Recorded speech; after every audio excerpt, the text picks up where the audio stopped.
নবম শ্রেণীর প্রিয় শিক্ষার্থী এসালদার স্যার ইউটিউব চ্যানেল থেকে তোমাদের সবাইকে স্বাগতম। আজকে তোমাদের আরেকটি ভিডিও নিয়ে এসেছি গণিত ম্যাথ মডেল প্রশ্ন সিলেবাস সহ নবম শ্রেণী ক্লাস 9 প্রথম পর্যায়ক্রমিক মূল্যায়ন 2025 সেট নম্বর 3 40 মার্কের প্রশ্ন বিশ্লেষণ সহ সম্পূর্ণ সমাধান দেখাবো এই ভিডিওর মাধ্যমে।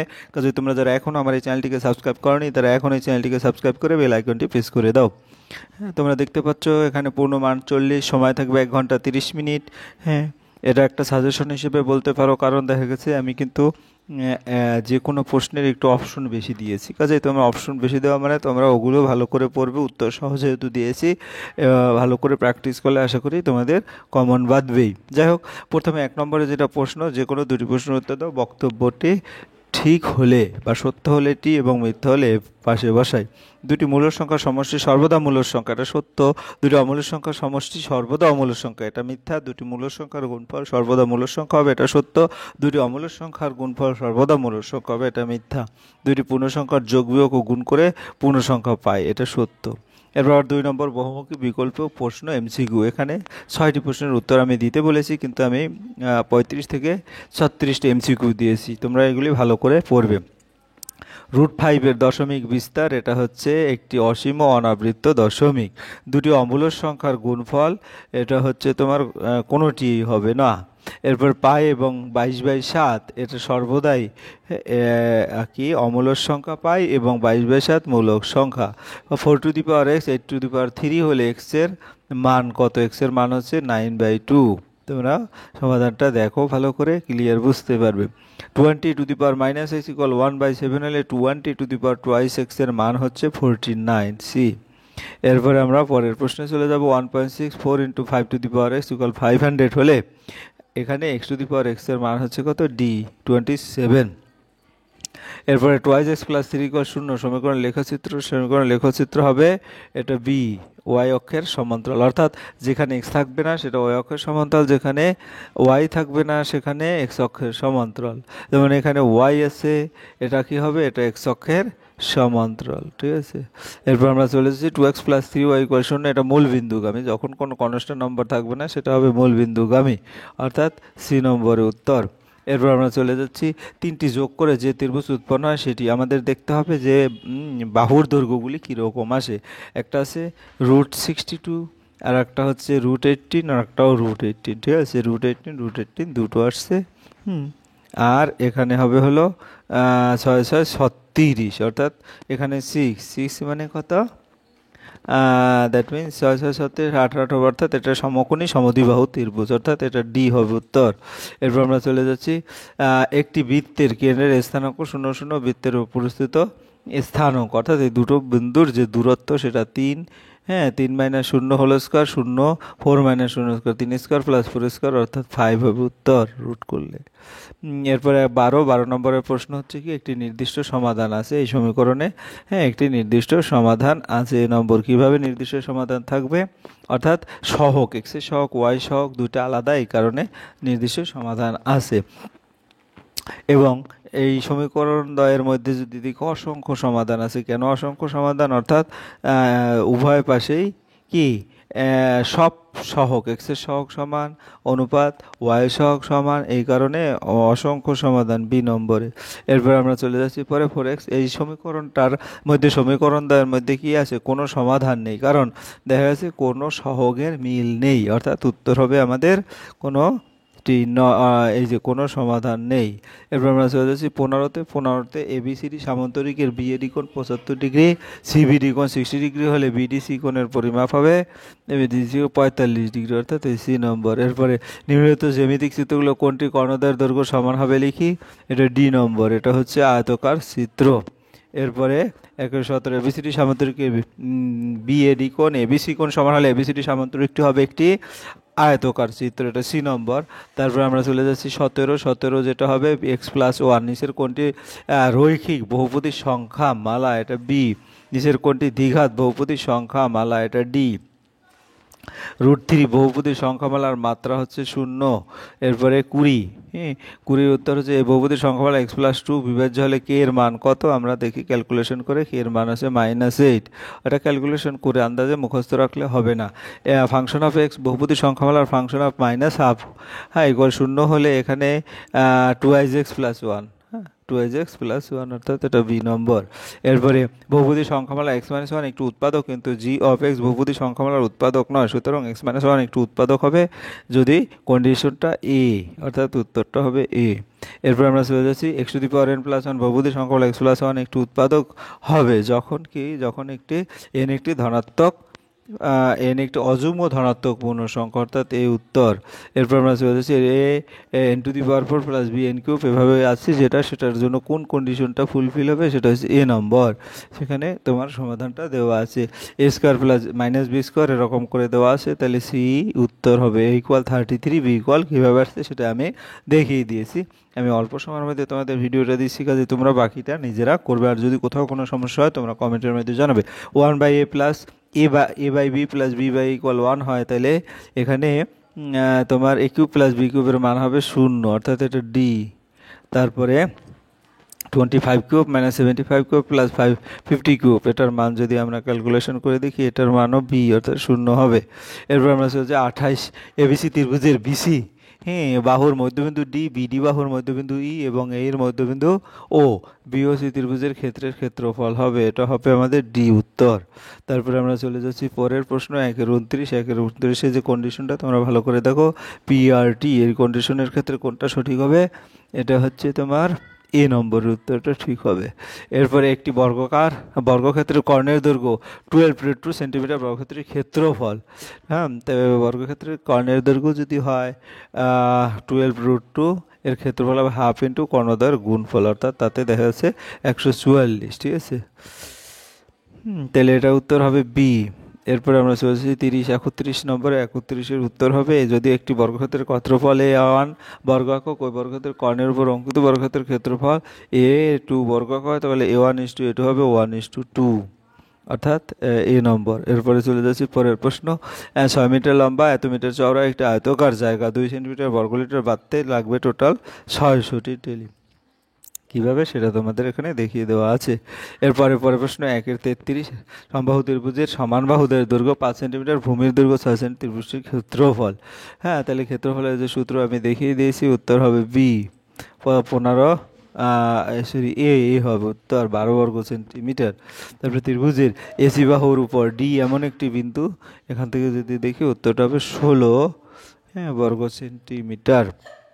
এরপর আমরা চলে যাচ্ছি পরের প্রশ্ন। একটি ত্রিভুজের অর্ধপরিসীমা থেকে প্রতিটি বাহুর দৈর্ঘ্যর অন্তর যথাক্রমে 8 সেন্টিমিটার, 7 সেন্টিমিটার, 5 সেন্টিমিটার। ত্রিভুজটির ক্ষেত্রফল হবে সি, অর্থাৎ এই যে উত্তর হবে। এরপর আমরা চলে যাচ্ছি সরাসরি 36 নম্বরে। একটি সামুদ্রিক উচ্চতা ভূমির 1/3, সামুদ্রিক আকার ক্ষেত্রফল 192 বর্গ সেন্টিমিটার হলে সামুদ্রিকের উচ্চতা 8 সেন্টিমিটার, বি উত্তর। এবং সর্বশেষ যেটা 1/37 উত্তর হবে বি। তোমরা একটু ভালো করে দেখে নিবে। আমরা চলে যাচ্ছি সরাসরি 3 নম্বরের প্রশ্নে। 3 নম্বরের প্রশ্ন এখানে কি আছে, এর মধ্যে একটি মূলদ সংখ্যা একটি অমূলদ সংখ্যা। তো মূলদ সংখ্যা হচ্ছে এই দুটো সংখ্যাকে যোগ করে 2 দিয়ে ভাগ করে মূলদ সংখ্যা পেয়ে। অমূলদ সংখ্যা কি, এটাকে ভাঙালাম 0.1428 এরকম আসছে একটা 2/7.258। তাহলে মূলদ সংখ্যা বলতে 0.18, তারপর 188, দেখো দুটো, এরপর 3টা বাড়লো, আবার এখানে কি হবে 1, 4টে 8 হবে, ঠিক আছে। এরকম করে পর্যায়ক্রমে কিন্তু মূলদ সংখ্যা লেখার নিয়ম, ঠিক আছে। যাই হোক, এভাবে তোমরা লিখে নেবে। এরপরে হচ্ছে 27^s 81^y হলে x অনুপাত y, তাহলে 27কে 3³ আর 81কে 3^4, তারপরে 3^3 3^4y, তাহলে 3x = 4y। x/y সমান 4/3, অর্থাৎ x অনুপাত y সমান 4/3। এই ব্যাপারে আমার একটা ভিডিও আছে, তোমরা দেখে আসতে পারো। এই সমীকরণ লিখচিত্রটি x অক্ষকে যে বিন্দুতে x অক্ষকে যখন ছেদ করবে তখন y 0 হবে, অর্থাৎ y এর মানটা 0 বসিয়ে দিলে 2y 12, তারপরে x = 6, তাহলে স্থানাঙ্ক হবে 6,0। এরপরে 3-4, হ্যাঁ y অক্ষের উপর একটি বিন্দুর স্থানাঙ্ক লিখি যার থেকে 2:3, 2.3 এবং 1 বিন্দু দুটি দূরত্ব সমান। ধরলাম সেই বিন্দুটি 0p। এখন দুটোর দূরত্ব আলাদা করে নির্ণয় করব। তারপরে ইকুয়াল করে ক্যালকুলেশন করে পি এর মান পেয়ে যাবো। পি এর মান পেয়েছি 4, তাহলে 0,4। কে এর কোন মানের জন্য k x minus 21y plus 15 equal 0 এই সমীকরণ দ্বয়ের একটি মাত্র সমাধান থাকবে। তাহলে আমরা সহগগুলি দেখি, সেখান থেকে কে এর মানকে আলাদা করলে হ্যাঁ দেখা যাচ্ছে কে ইকুয়াল নট 24 হয়, অর্থাৎ 24-এর জন্য কে এক্স মাইনাস ওয়াই এই সমীকরণ সমাধান হবে। এরপর 3-এর এবিসিডি সামান্তরিকের অনুপাত দেওয়া আছে, ধরে নিলাম এ কোণ 3x, বি কোণ 2x, অতএব 3x plus 2x 180 degree, x সমান 36 ডিগ্রি, অতএব সি কোণ এ কোণ সমান 108 ডিগ্রি, ডি কোণ বি কোণ সমান 72 ডিগ্রি। এই তো আমরা পেয়ে গেলাম। এরপর 3-এর 7 x cube plus 6x square plus 4x plus কে বহুপদী সংখ্যা এক্স প্লাস 2 দ্বারা বিভাজ্য হলে কে এর মান কত? কে এর মানটা আমরা যদি দেখি, ক্যালকুলেশন করে দেখি, কে এর মান 8 পাই। এরপর আমরা চলে যাব 3-এর 8 বহুপদী সংখ্যামালা এক্স প্লাস এর উৎপাদক হলে এর মান কত হিসাব করে লিখি। এর মান আমরা পেয়েছি, দেখো ভালো করে মানটা এক্স এর পরিবর্তে কি বসাবো, মাইনাসে বসালে ইকুয়াল 4 পাই। ঠিক আছে। এরপরে 4 নম্বরের প্রশ্ন, প্রমাণ করো যে এই বিন্দু তিনটি একটি সমকোণী সমদ্বিবাহু ত্রিভুজের শীর্ষবিন্দু, অর্থাৎ প্রতিটা বিন্দুর দূরত্ব, এটা থেকে এটার দূরত্ব, এটা থেকে এটার দূরত্ব নির্ণয় করবে, আবার এটা থেকে এটার দূরত্ব নির্ণয় করবে। দূরত্ব নির্ণয় করে যদি একটা সম্পর্ক স্থাপন করা যায়, দেখুন এসি স্কোয়ার হচ্ছে কত, আমরা ক্যালকুলেশন করে দেখছি 50, বিসি স্কোয়ার হচ্ছে 102 বিসি স্কোয়ার, তারপরে এবি স্কোয়ার হচ্ছে কত 50, তাই দুটো 50 পেয়েছি, আর একটা 100 পেয়েছি, 102 না তো 100 পেয়েছি। তাহলে এটার যদি বর্গ করি, AC square plus BC square দুটো করলে 50 প্লাস 50 100 হয়, আবার বিসি স্কোয়ারও 100। কাজেই এটা একটা সমকোণী সমদ্বিবাহু ত্রিভুজ। হিসাব করে দেখি যে এই বিন্দুগুলি একটি বর্গক্ষেত্র, আসলে আমার বিন্দুগুলি থেকে, যেমন এটা থেকে এটার দূরত্ব, এটা থেকে এটার দূরত্ব, আবার এটার থেকে এটার দূরত্ব, হ্যাঁ আবার এটা থেকে এটার দূরত্ব, এরকম দূরত্ব টোটাল 4টা দূরত্ব নির্ণয় করবো। যেমন এবি স্কোয়ার, হ্যাঁ বিসি স্কোয়ার, তারপরে তোমার সিডি স্কোয়ার, তারপরে এডি, তাহলে এডি বাহুর দৈর্ঘ্য √5 একক। তাহলে দেখা যাচ্ছে এবি বিসি সিডি এডি সবগুলির বাহুর দৈর্ঘ্য কিন্তু সমান, কাজে এটা একটা বর্গক্ষেত্রের শীর্ষ বিন্দু। এরপর a cube plus b cube plus c cube মানে 3abc হলে a b b c a plus b plus c equal যদি 0 না হয়, তাহলে এ বিসি এর মধ্যে সম্পর্ক কি? তাহলে এটা থেকে আমরা এই সূত্রটা জানি। তাহলে হয় a plus b plus c equal 0, অথবা এটা ইকুয়াল 0, কিন্তু এইটা যদি 0 হয় তাহলে এটা থেকে আবার মডারেট করে এরকম 2a স্কোয়ার হাফ দিয়ে গুণ করে আবার হাফ দিয়ে ভাগ করে এরকম একটা টার্ম আসে। তারপর এখান থেকে সূত্র বসাইলে A minus B whole square, হ্যাঁ minus plus B minus C whole square plus C minus, কিন্তু তিনটা বর্গের সমষ্টি 0 হয়, যদি হয় তাহলে তারা এককভাবে 0, অর্থাৎ a minus b equal 0, that means a equal b, b minus c equal 0, that means b minus c, আবার সি মাইনাস সি ইকুয়াল 0, অর্থাৎ সি ইকুয়াল এ, অথবা আমরা বলতে পারি এ সমান বি ইকুয়াল সি। এরপর √5 স্থাপন করি সংখ্যা রেখায়। প্রথমে সংখ্যা রেখা ও বিন্দু 0 স্থাপন করলাম, ও বিন্দুতে যে 0 স্থাপন করলাম, তাই তো। এরপরে এমনভাবে এ বিন্দু নিলাম যাতে ও এর সমান 2 হয়, অর্থাৎ এখান থেকে এই যে এটা 1 এটা 2, এভাবে এ বিন্দু নিলাম। এ বিন্দুতে একটা লম্ব অঙ্কন করলাম, এই যে লম্বটা অঙ্কন করা হয়েছে, ও এর সমান এ বি নিলাম। এরপরে এখান থেকে 1, অর্থাৎ এক বাহু, এ বি সমান এক বাহু নিয়ে তারপর পৃথক উপপাদ্য থেকে পেলাম ও বি সমান 2a স্কোয়ার, এটা কিন্তু এখানে স্কোয়ার হবে 22 না, এটা 1 স্কোয়ার, অর্থাৎ এটা থাকবে না, এটা থাকবে না। তাহলে 2 দুগুণে 4, 4 এক পাশে √5, ও বিন্দুকে কেন্দ্র করে ও বি এর সমান ব্যাসার্ধ। এরপরে কি করবো, এই যে এখান থেকে একটা চাপ নিয়ে এরকম ব্যাসার্ধ নিয়ে, তাহলে ও পি এই হবে নির্ণয় √5। এই অনুরূপভাবে √3ও তোমাদের এখানে দেখিয়ে দিলাম, তোমরা ভালো করে দেখে নিবে। এরপরে লেখচিত্রের সাহায্যে নিচে সমীকরণগুলো সমাধান করি। এই সমীকরণটা সমাধান করব কিভাবে, এক্সটাকে আলাদা করব, এক্সটাকে আলাদা করে ওয়াইয়ের মান বসে এরকম স্থানাঙ্ক বের করব। এটাও ঠিক একইভাবে স্থানাঙ্ক দুটি বের করবে। স্থানাঙ্ক দুটি বের করার পর তারপরে এই বিন্দুগুলি যদি সাজাই, তাহলে দেখা যাচ্ছে এই দুইটা বিন্দুর সরলরেখার ছেদ বিন্দু হবে কত, এই যে এইখানে, তাহলে এই দুটোর ছেদ, অর্থাৎ এর সমাধান হবে x ইকুয়াল 2 y ইকুয়াল 1। এরপরে নিচে দুটি চলক সমীকরণ তুলনামূলক পদ্ধতি আলোচনা করা। তুলনামূলক বলতে এক্স এর একটা মান পেলাম সমীকরণে, আবার এখানেও এক্স এর একটা মান পেলাম, ঠিক আছে। তাই এইটা এই ডান পাশটা সমান ডান পাশ, এইটা লিখে দেবো, এই যে এখানে লিখে দিয়েছি সেটাই। তারপরে সমাধান করে ওয়াইয়ের মানটা পাবো, ওয়াইয়ের মান পাইছি 5, তারপর ওয়াইয়ের মানটা আবার যে কোনো 3 নং অথবা 4 নং সমীকরণে বসা দিলে x সমান 4 পাবো, অর্থাৎ নির্ণয় সমাধান x ইকুয়াল 4 y সমান 5। তদ্রূপ এই সমীকরণের প্রথম পরিবর্তী পদ্ধতি যদি আমরা দেখি, সেখানে দুটো সমীকরণ আছে, সেখান থেকে আমরা কি করব, এখানে x এর মানটা ওয়াইতে বসিয়ে দিয়ে ক্যালকুলেশন করে x এর মান পাবো, x এর মান পরে আবার ওয়াইতে বসিয়ে দেবো, এভাবে করে আমরা অনায়াসে সমাধান করতে পারি।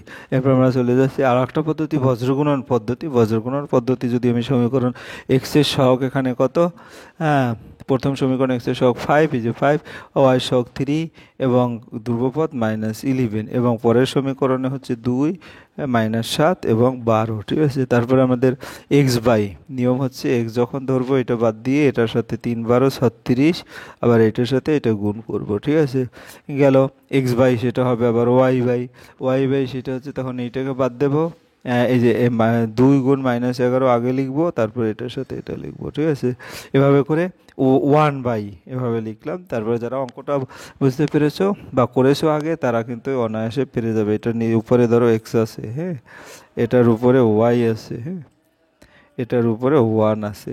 যাই হোক এখানে এক্স বাই -41, ওয়াই বাই -42, 82, তারপরে 1 বাই -41, তাহলে এখান থেকে অনায়াসে এক্স বাই 41 ইকুয়াল 1 বাই 41। তাহলে আমি যদি তোমাকে একটু দেখাই X by 41 Y by 41 calculation করলে এক্সের মান 1 হবে আর ওয়াইয়ের মান হবে তোমার 2। কাজে নির্ণয় সমাধান। এভাবে নিচের বহুপদী সংখ্যামালাগুলো উৎপাদকে বিশ্লেষণ করো।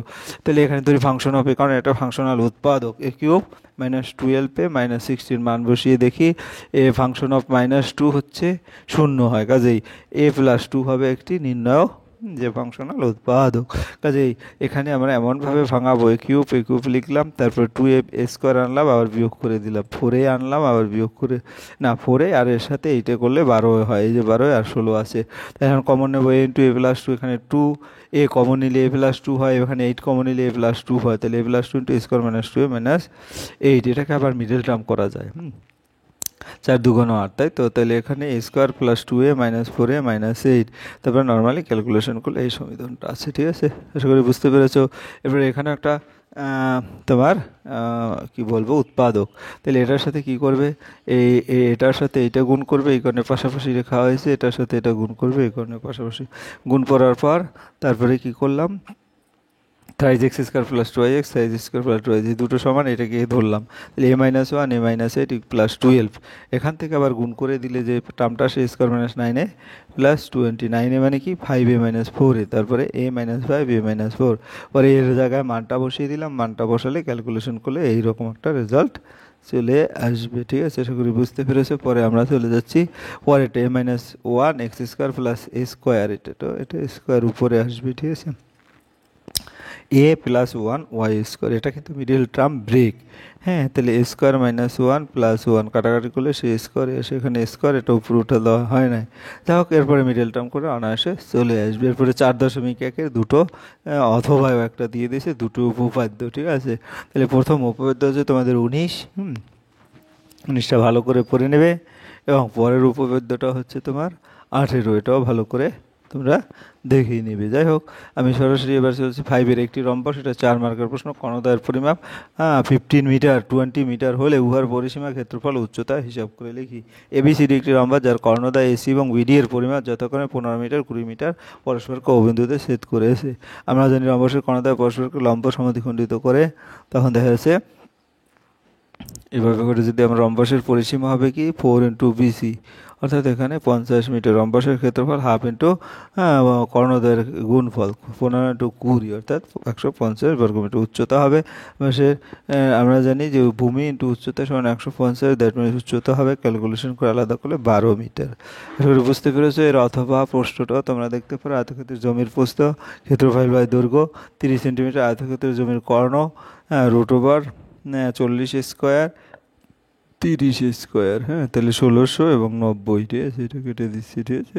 তাহলে 2500 আসে, বর্গমূল 50, অর্থাৎ কর্ণের উপর অঙ্কিত বর্গক্ষেত্রের ক্ষেত্রফল হবে কত 50 × 50, 2500 বর্গ সেন্টিমিটার। এই হচ্ছে তোমাদের টোটাল প্রশ্ন। আমি একটু স্পিডে গিয়েছি, তোমরা এই প্রশ্নগুলি বেশি বেশি করে প্র্যাকটিস করো। পরিশেষ বলবো তোমরা যারা এখন আমার চ্যানেলটিকে সাবস্ক্রাইব করো না, প্লিজ প্লিজ প্লিজ চ্যানেলটিকে সাবস্ক্রাইব করে বেল আইকনটি প্রেস করে দাও। আজ এই পর্যন্ত। ভিডিওটি দেখার জন্য অসংখ্য ধন্যবাদ। ভিডিওটি ভালো লাগে লাইক কমেন্ট শেয়ার করতে বলো না। ধন্যবাদ সবাইকে।